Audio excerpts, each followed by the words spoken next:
Mon Dieu, je fais comment pour savoir si mon prof de yoga est compétent? Hey, ben ouais, on prend l'avion. Ah, ben ouais, c'est capoté ben raide, yeah!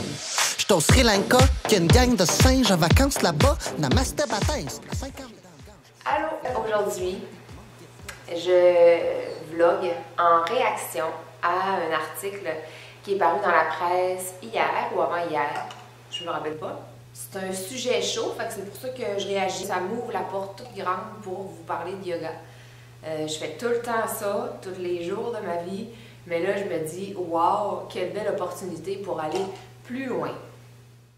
de singes en vacances là-bas. Namaste Baptiste, à 50 degrés, y'a moins d'embonpoint. Ah ben tu ne crées pas, ben prenons le train. Tu sais, toute la famille serait ensemble. Cet après-midi, ben il va pêcher dans le Gange. On vire vous les mousses. Il y a des gens qui travaillent dans, mettons, le milieu forestier, vont décider qu'ils s'inscrivent à un cours de yoga à un moment donné.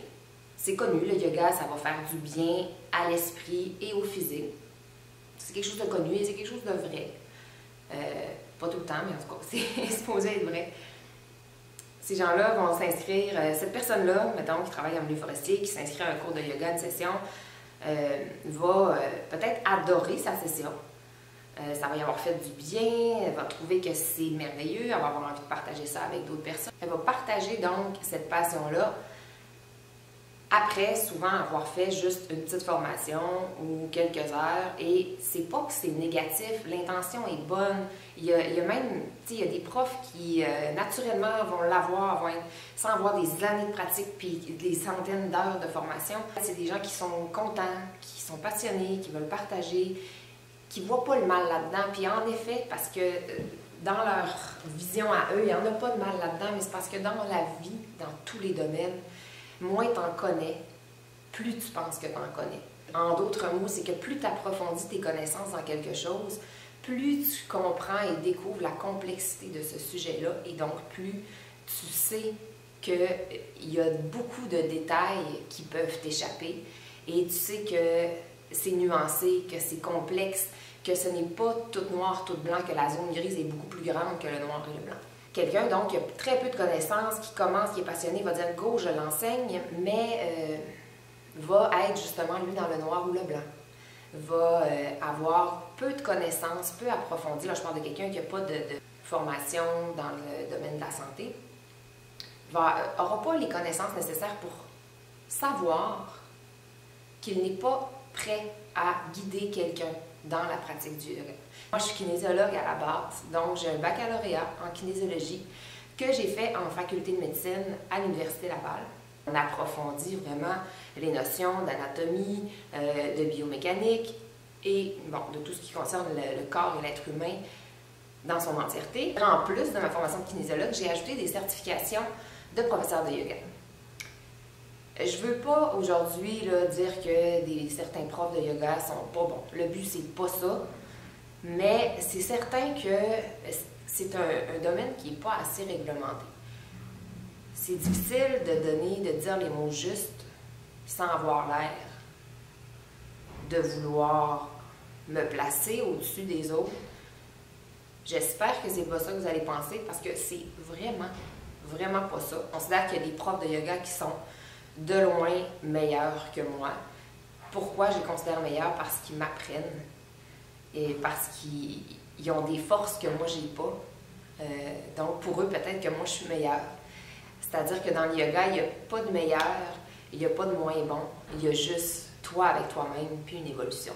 Mais il y a surtout des gens qui sont en évolution dans le yoga, qui sont super excités de partager cette passion-là, et qui ont juste des bonnes intentions, mais qui n'ont pas les notions de base pour l'enseigner à des clientèles adaptées. Ce que j'entends par clientèle adaptée, c'est des gens, des fois dans notre clientèle, dans le groupe, parce que c'est des cours de groupe, on va avoir des gens qui ont des limitations, qui ont des conditions particulières, qui ont des forces par rapport aux autres, conditions particulières n'étant pas négatives, là, ça peut être super positif. Certains professeurs de yoga, passionnés, qui parcourent leur propre chemin, qui pratiquent le yoga assidûment, plein de bonnes intentions, n'ont pas les formations les connaissances, les compétences nécessaires pour guider quelqu'un d'autre dans cette pratique du yoga. Ah ben tu ne crées pas, ben prenons le train, tu sais, toute la famille serait ensemble. Il faut avoir des connaissances approfondies de tout ce qui est anatomie, biomécanique du corps humain. Les articulations, c'est complexe. La masse musculaire, c'est complexe. C'est super important de comprendre ça. Puis ça prend pas un cours de quelques heures ou de 2 fins de semaine. Ou c'est des années. C'est des années de formation, de perfectionnement et de pratique personnelle du yoga pour arriver à guider quelqu'un d'autre. C'est bien plus qu'on vit, yeah, ben ouais, profond, ben raide. D'habitude, je suis pas de même, mais là, je suis ben zen. Il y a un gars que je connais pas qui m'a donné de brin d'air. Dans certaines postures de yoga, les amplitudes de mouvement sont exagérées. Il y a même des postures que moi, je n'enseigne pas dans mes cours parce que je considère que monsieur, madame, tout le monde, 1, ne peut pas les faire, 2, ne gagne pas à les faire, et 3, ne devrait même pas avoir comme objectif d'arriver à les faire. Parce que ces postures-là, esthétiquement jolies, c'est artistique, c'est beau sur Instagram, mais dans la vraie vie, le corps humain n'a pas besoin d'aller dans ces amplitudes-là au quotidien. Donc, au niveau fonctionnel, les articulations ne sont pas faites pour aller dans des amplitudes exagérées, on va les nommer comme ça, ça ne sert à rien. Et au-delà de servir à rien, ça peut blesser. Bon, dans l'article de la presse, c'est ça qu'on voit. Je regarde un peu ce qu'il y a dans la presse. Il était bien swell, j'étais relax tantôt, mais là, m'a cassé l'ambiance. Chris Martin n'est pas manger de viande. J'essaie de rester tranquille. Ça commence comme ça. Une prof, entre guillemets, ouvre les guillemets, une prof de yoga lui avait dit de se faire un lavement au sel pour se purifier. Alors, elle l'a fait et s'est ouvert l'œsophage sur toute la longueur. Ferme les guillemets. Ça me starte sur l'autre côté du yoga où en fait, il y a plusieurs côtés parce qu'il y a plusieurs branches qui constituent la discipline, la pratique du yoga. Et le yoga, ce n'est pas seulement des postures, mais vraiment pas. Et souvent, il y a des profs qui vont aller beaucoup du côté spirituel pour guider, pour apaiser, aider les gens. Et il y en a qui vont aller beaucoup du côté naturopathie, vont comme devenir des naturopathes, vont prescrire des diètes, vont suggérer des trucs de détoxification, de purification du corps. Ils vont aller loin là-dedans. Puis ça, c'est un problème parce que ce prof de yoga-là, ce n'est pas nécessairement, mais même si c'est moi, je suis kinésiologue, je suis une professionnelle de la santé, je ne peux pas te conseiller un lavement au sel. Donc, ce prof de yoga-là, qui lui s'est peut-être fait conseiller de faire ça par une naturopathe ou par un autre prof, puis lui ça a bien été, puis là, il transmet ça, puis il pense qu'il fait bien, il pense que c'est positif, c'est dans l'optique d'aider, c'est sûr que c'est pas dans l'optique de faire du mal, 100% certain. Mais cette personne-là s'est gravement blessée à l'intérieur, et c'est des choses pas banales. Quoi qu'il en soit, je suis au Sri Lanka, quand c'est pas déçu, je suis pas vite panda, Bobby O, c'est chaque... Un article, en tout cas, il est paru un peu partout, là, qui parlait d'un gourou qui s'est servi de son titre puis de sa supériorité pour contrôler des femmes. C'est une histoire de fou. Il y en a des charlatans, il y en a là-dedans comme il y en a dans tous les domaines, puis il y en a toujours plus dans les domaines qui sont à la mode. Présentement, le yoga, c'est à la mode. Il y en a qui voient là-dedans une mine d'or puis qui veulent juste faire de l'argent. C'est tout ce qu'ils veulent. Ça, c'est les gens vraiment, vraiment malsains. Il y en a d'autres qui voient là-dedans un sideline, puis qui se disent, bon, ben moi, je vais faire ça parce que je pense que je suis bon. J'aime ça. Puis, OK, mais t'es bon, t'aimes ça, mais t'as pas nécessairement les compétences qu'il faut. T'as pas nécessairement non plus la vocation ou la personnalité qui vient avec le fait d'être prof de yoga, parce que tu dois d'être un guide, tu dois d'être ouvert d'esprit, d'être dans l'absence de jugement, dans le sans compétition. Tu dois être à l'écoute de toi-même et de l'autre personne et tu dois adapter ce que tu proposes, ce que tu suggères, ce que tu enseignes. Mange un papita puis accueille Vishna. Say what? On dit, la formation d'aspirant professeur de yoga n'est ni surveillée ni réglementée. Le contenu des cours non plus. On se retrouve avec plein de gens extrêmement sous-qualifiés qui prennent soin du corps des autres. En effet, il y a des certifications, il y a des corporations, des alliances. Tu peux choisir une formation puis que ce ne soit pas une bonne formation. Le contenu des cours n'est pas réglementé par une entité supérieure. Mais tu sais, ça, c'est un problème qui est partout dans le domaine de l'activité physique. Tu peux être n'importe qui puis donner un cours de groupe, faire bouger les gens, ok, merveilleux. Mais tu peux aussi suggérer des mauvaises choses. Tu peux aussi aider quelqu'un à faire un mouvement et l'aider à se blesser parce que tu comprends pas bien sa limitation et sa douleur et ses besoins. Puis ça, c'est un problème. C'est un gros problème. On a justement, je dis que ça touche tout le domaine de l'activité physique. On a une fédération, on n'a pas d'ordre professionnel, donc on a la fédération des kinésiologues. J'en fais partie, il y a un examen pour faire ça, pour en faire partie, pour être accrédité comme kinésiologue. Tout comme il y a un examen pour faire partie de l'ordre des infirmières, par exemple. Mais il n'y a pas d'examen pour faire partie de X fédération du yoga.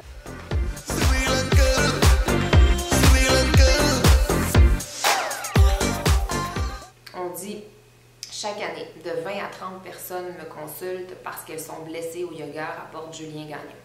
La récupération peut prendre plusieurs mois. Comme n'importe quel autre sportif, encore plus sujet aux accidents, certains s'étaient fait mal par excès de zèle, mais plusieurs autres avaient été mal conseillés. 2 novices ont été poussés à renverser leur corps sur leurs épaules, écrasés par cette lourde charge. Par la suite, la première ne pouvait même plus tenir une pomme ou une orange, raconte M. Gagnon.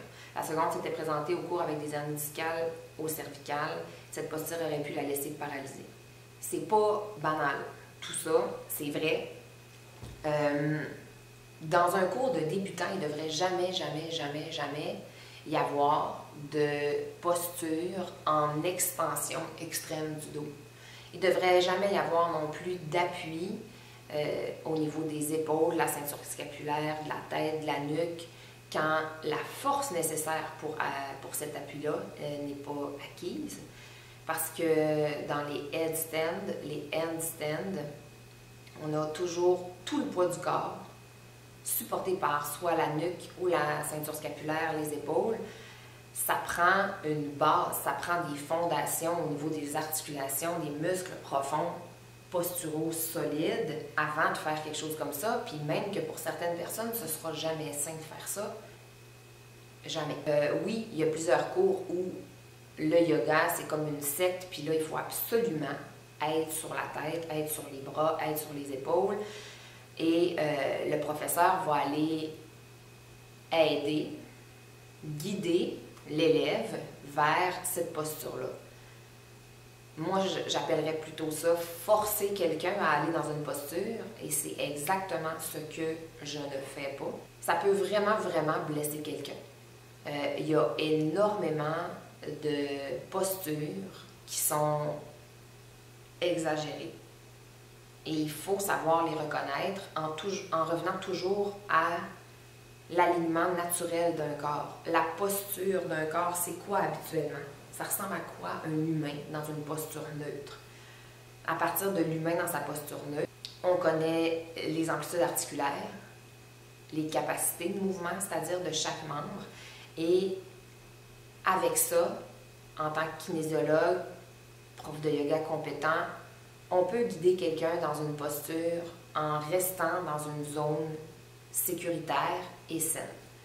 Si on ne connaît pas ça et que tout ce qu'on souhaite, c'est montrer qu'on est flexible, permettre à nos élèves d'aller le plus loin possible dans leur articulation, on n'a rien compris.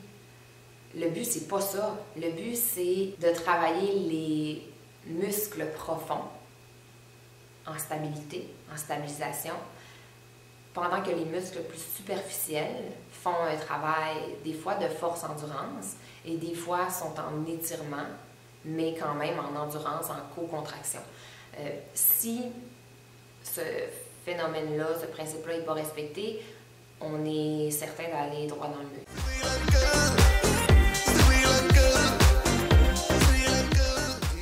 L'écrivain et professeur de yoga torontois, Mathieu Remski a déjà subi des ajustements brutaux dans lesquels sa cuisse ou son épaule était poussée, déchirée ou manipulée comme s'il s'agissait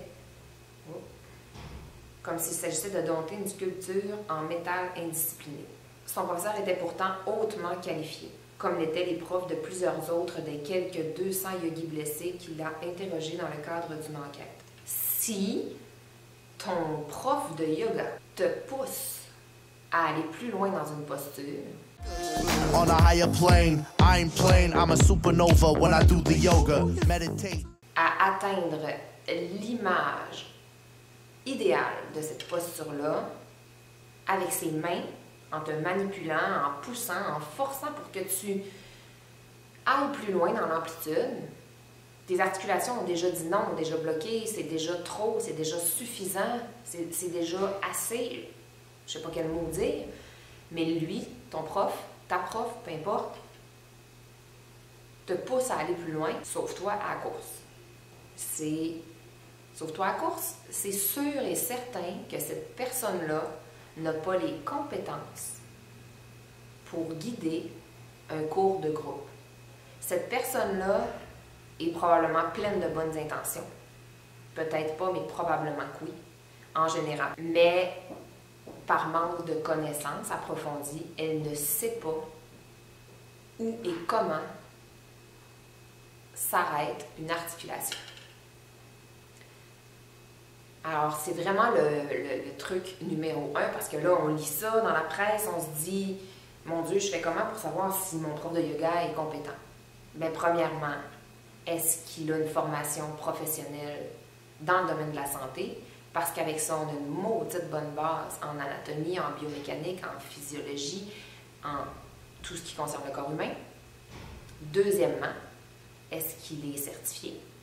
Troisièmement, est-ce qu'il a pratiqué le yoga personnellement, ce prof ou cette prof-là, pendant quelques années avant d'offrir son aide et de guider d'autres individus? Et quatrièmement, est-ce que ton prof ou ta prof te touche pour amplifier certaines postures, pour te permettre d'aller plus loin et que ça te fait mal?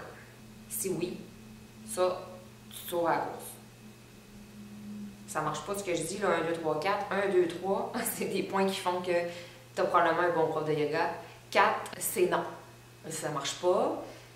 On peut aider à guider un mouvement, mais jamais un prof devrait pousser super fort pour amplifier une posture.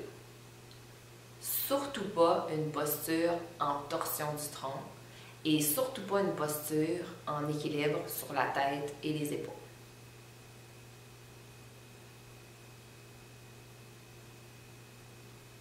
En fait, jamais. Il y a quelques exceptions. Si le prof te connaît bien, si tu es super bien placé, bien aligné, qui te guide verbalement en même temps, qui appuie à un endroit sur ton corps pour te permettre d'accéder à une meilleure version de la posture, c'est une autre affaire. Mais s'il amplifie ta posture, sans tenir compte des alignements, juste pour que tu ailles plus loin, que ça tire, que c'est désagréable, tu es automatiquement en dehors d'une bonne pratique du yoga. Tu es en train de te magasiner une potentielle blessure. Pour finir, il y a quelque chose qui me dérange dans cet article-là, qui dérange sûrement tout le monde, c'est toute l'histoire des agressions sexuelles, souvent provenant de professeurs de yoga masculins sur des étudiantes. Le problème, c'est quand l'individu qui est devant le groupe, le guide, le professeur, se prend pour un être supérieur et non pas un être égal au participant qu'il y a devant lui, qu'il le fait sentir ça et que avec ça, grâce à ça, il va chercher certaines personnes vulnérables pour les charmer, les enrôler, les manipuler. Après ça, faire ce qu'il veut avec, leur faire avaler n'importe quel endoctrinement, n'importe quelle façon de vivre, de se proclamer maître, yogi, t'en dis déjà long sur toi. Pourquoi maître? ce prof-là qui est en avant de toi, là, il n'est pas supérieur. Moi, je le dis tout le temps, je suis égale à vous autres avec des forces et des limitations, des faiblesses différentes des vôtres. Je vous guide. Ce que je fais pour démontrer ce que je suis en train de nommer verbalement, ce que je fais physiquement, c'est pas la perfection, c'est pas l'optimal, c'est pas l'idéal, parce que j'ai des faiblesses, j'ai des limitations, j'ai des forces comme vous autres. C'est vraiment une image, une idée de ce que je suis en train de nommer verbalement, parce qu'on sait qu'il y a des gens qui sont kinesthésiques, il y a des gens qui sont auditifs, il y a des gens qui sont visuels. On ne peut pas enseigner une classe de yoga tout le temps seulement, surtout avec des débutants, juste en parlant. C'est bien aussi de démontrer un peu. Puis quand on démontre, en tant que prof en avant, on n'est pas en train de faire la démonstration ultime de la posture parfaite. Ce que je te montre, c'est ce que moi je peux faire. Va là où toi tu peux aller en considérant les instructions verbales que je t'ai données, en te donnant une idée avec un petit coup d'œil sur ce que moi je te montre en avant quand je le montre, parce que des fois je fais juste parler.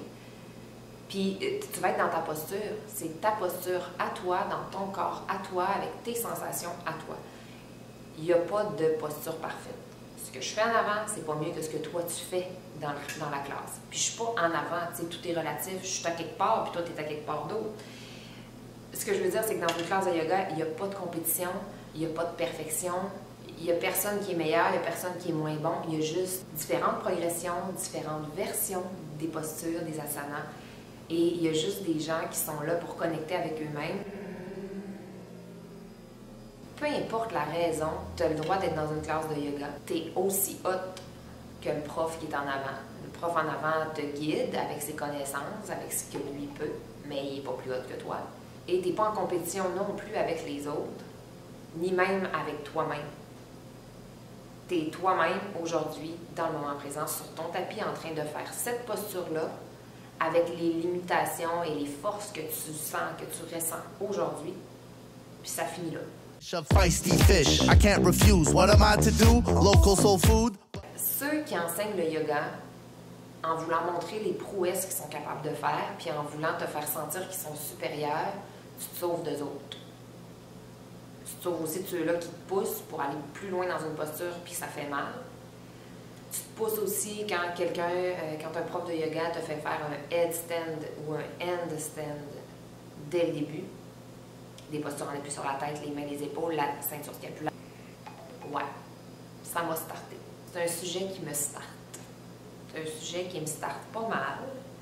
Fait que je vais arrêter là, mais je vais vous dire que le yoga, c'est paix avec toi-même, absence de jugement envers toi-même et les autres, amour de toi-même, conscience de toi-même et respect de tes limites et de tes forces.